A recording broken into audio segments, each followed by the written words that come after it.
বিজিতকে পুলিশের হাতে তুলে দিয়ে লাট্টুকে উদ্ধার করলো শিবপ্রসাদ ও টটিনি। হ্যাঁ বন্ধুরা, এমনটাই দেখা যাবে। বিস্তারিত জানতে ভিডিওটিতে লাইক দিয়ে চ্যানেলটি সাবস্ক্রাইব করে দেখতে থাকুন। গল্পের শুরুতেই দেখা যাবে টটিনিকে উঠিয়ে নিয়ে সে মারধর করতে থাকে বিজিত। এই ভিডিও করে টটিনির ভিডিও করে শিবপ্রসাদকে পাঠিয়ে দিলে সঙ্গে সঙ্গে সেখানে চলে আসে শিবপ্রসাদ, আর সেখানে এসে বিজিতের পুরো টিমকে মেরে শুইয়ে দেয়। আর বিজিতকে বলতে থাকে আমার লাট্টু কোথায়, আমার লাট্টুকে কোথায় রেখেছিস? তোর সঙ্গে কথা হয়েছিল তুই টটিনিকে পেলে লাট্টুকে ছেড়ে দিবি, কিন্তু এখনো লাট্টুকে ছেড়ে দিসনি, আর এর জন্য তোকে পস্তাতে হবে।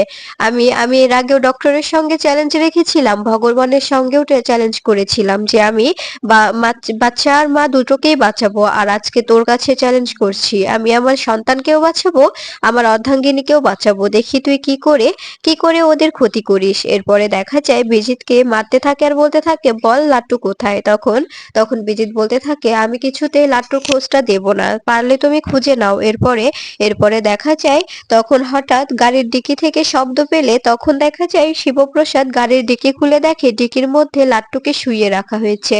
এরপরে লাট্টুকে টটিনি গিয়ে জড়িয়ে ধরে কাঁদতে থাকে আর বলতে থাকে লাট্টু বাবা তুই ঠিক আছিস?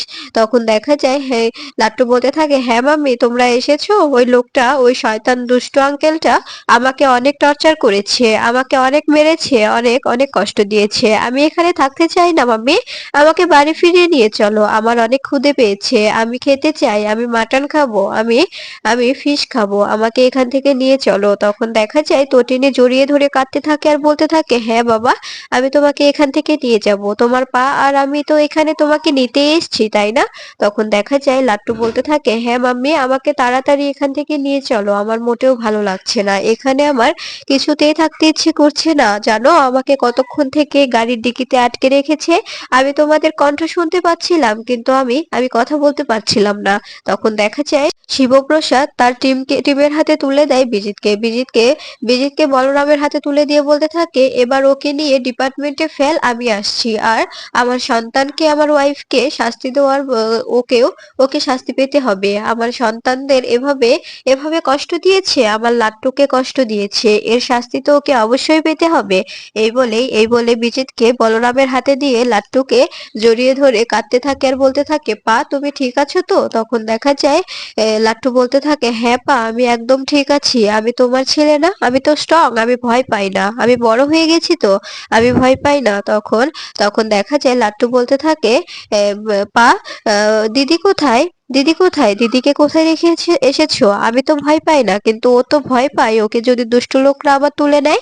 তখন দেখা যায় শিবপ্রসাদ বলতে থাকে এত চিন্তা করতে হবে না তোমায়, তোমার দিদি একদম ঠিক আছে, আমি আমি পিকুকে একদম একদম সেফ জায়গায় রেখে এসেছি। তখন দেখা যায় লাট্টু বলতে থাকে ঠিক আছে আমি বাড়ি ফিরতে চাই, আমি বাড়িতে গিয়ে মাটন খাবো, পা তুমি আমাকে মাটন খাওয়াবে?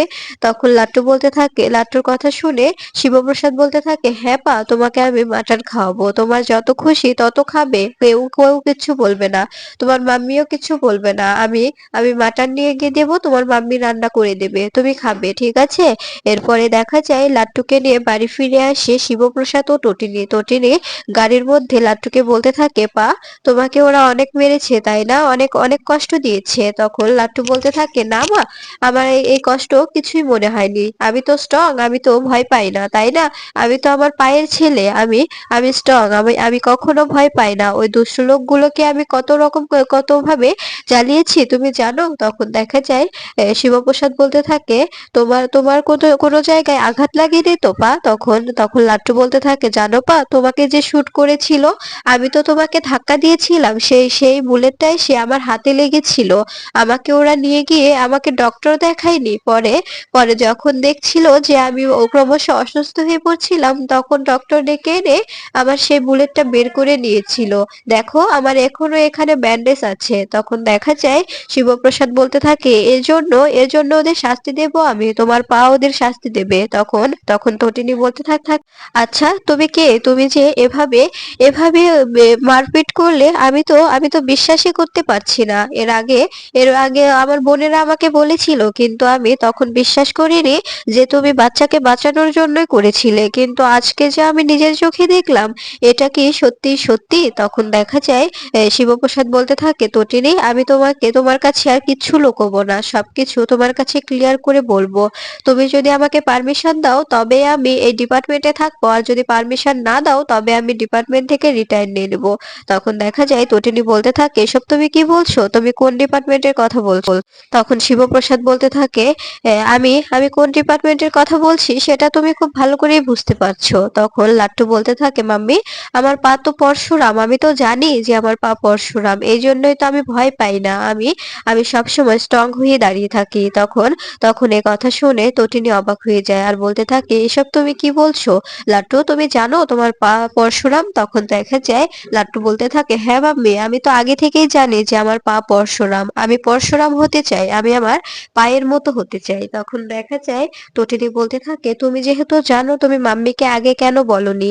তখন শিবপ্রসাদ বলতে থাকে, আমি বলতে বারণ করেছিলাম, আমি ভেবেছিলাম তুমি যদি আমাকে এই এই পেশায় থাকতে না দাও। তখন তটিনী বলতে থাকে, কেন? এটা তো ভালো পেশা, এখানে আমি থাকতে দেব না কেন? তুমি তো দেশের জন্য কাজ করছো, এতে তো আমার কিছু বলার নেই, তুমি তুমি এই কাজটা করবে, সমস্যা কি? তখন দেখা যায় শিবপ্রসাদ বলতে থাকে, এটার জন্য তো আমাদের আমাদের পরিবারের উপর অনেক অনেক ঝামেলা হচ্ছে, আমাদের পরিবারটা সাফার করছে, আমাদের পরিবারটা এভাবে ভেঙে যাচ্ছে। তটিনী তোমার কাছে আজকে একটা সত্যি কথা বলি, এর আগে তোমাকে যে শুটটা করা হয়েছিল, তুমি যে ওই 4 তলা বিল্ডিং এর উপর থেকে পড়ে গিয়েছিলে, ওই শুটটা করেছিলাম আমি, বিশ্বাস করো আমি বুঝতে পারিনি যে ওটা তুমি ছিলে। আমি যদি জানতাম যে ওটা তুমি, তবে আমি কিছুতেই শুট করতাম না। তখন তখন টটিনি বলতে থাকে, এটা করা ঠিক নয়, তুমি তুমি যদি জানতে আমি, তবে তুমি কেন শুট করতে না? আমি যদি কোনো ক্রিমিনাল হয়ে থাকি, ক্রিমিনাল হলে তোমাকে অবশ্যই শুট করতে হবে, তোমার পেশার সঙ্গে তুমি কিছুতেই বেইমানি করতে পারো না। তখন শিবপ্রসাদ বলতে থাকে, এসব তুমি কি বলছো? আমি জেনে বুঝে তোমাকে শুট করতাম? তখন দেখা যায় তটিনী বলতে থাকে, অবশ্যই করতে হতো, কারণ এটা তোমার ডিউটি, ডিউটির সময় কখনো কখনো নিজের পার্সোনাল পার্সোনাল জীবনকে অ্যাক্টিভেট করতে হয় না। যেমন আমিও কিন্তু একটি একটি ডিপার্টমেন্টে আছি, আর সেটা হচ্ছে ইন্টেলিজেন্ট ডিপার্টমেন্ট।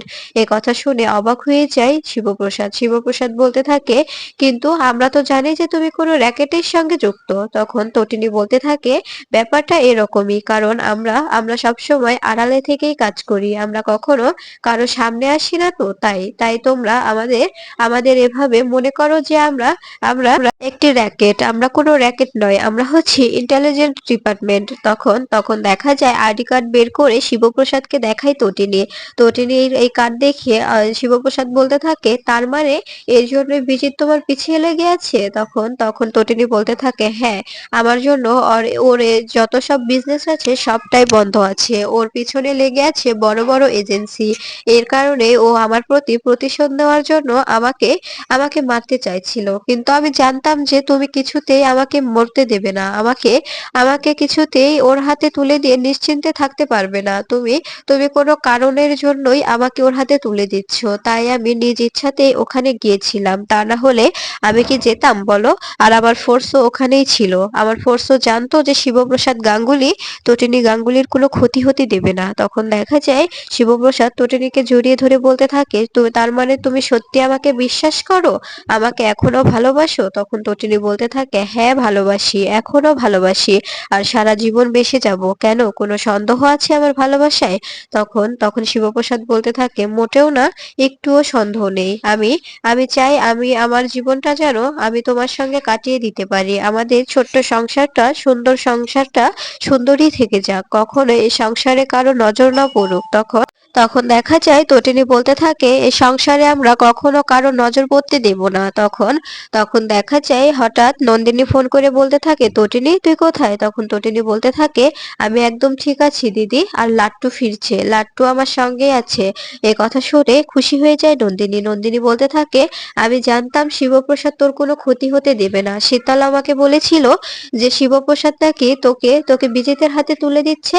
তখন তটিনী বলতে থাকে, এটা একটি একটি লাট্টুকে ফিরে পাওয়ার ট্যাপ ছিল।